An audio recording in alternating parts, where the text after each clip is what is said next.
అధ్యక్ష అధ్యక్ష పాపం మంత్రి గారికి తెలియదు అధ్యక్ష. దాదాపు ట్రాన్స్పోర్ట్లో ఉన్న ప్రతి డ్రైవర్కి కేసీఆర్ గారి నాయకత్వంలో 10 లక్షల మందికి 5 లక్షల ఇన్సూరెన్స్ చేసినాం అధ్యక్ష. పాపం మంత్రి గారికి నాలెడ్జ్ లేకపోవచ్చు. రెండోది అధ్యక్ష ఒక్క నిమిషం అధ్యక్ష, ఆటో డ్రైవర్లతో సహా చేసినాము. ఆయనలాగా నాకు దురహంకారమైనటువంటి నాలెడ్జ్ లేదు సార్. నాకు నాలెడ్జే ఉంది, సబ్జెక్టు వారుగానే ఉన్నది. కానీ ఆయన లెక్క దురహంకారమైనటువంటి నాలెడ్జి లేకుంటే ఓట్ల కోసం చస్తా అని బ్లాక్ మెయిల్ చేసే నాలెడ్జి నాకు లేదు సార్. కాబట్టి ఆటో డ్రైవర్లు అనేక మంది గత ప్రభుత్వంలో ఇబ్బంది పడ్డమాట వాస్తవం.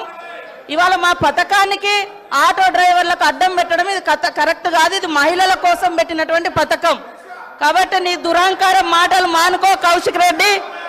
నీలాంటి దుర్మార్గపు నాలెడ్జ్ నాకు లేదు. నేను కరెక్ట్ ప్రజల కోసం ఆలోచించే నాలెడ్జే నా దగ్గర ఉంది.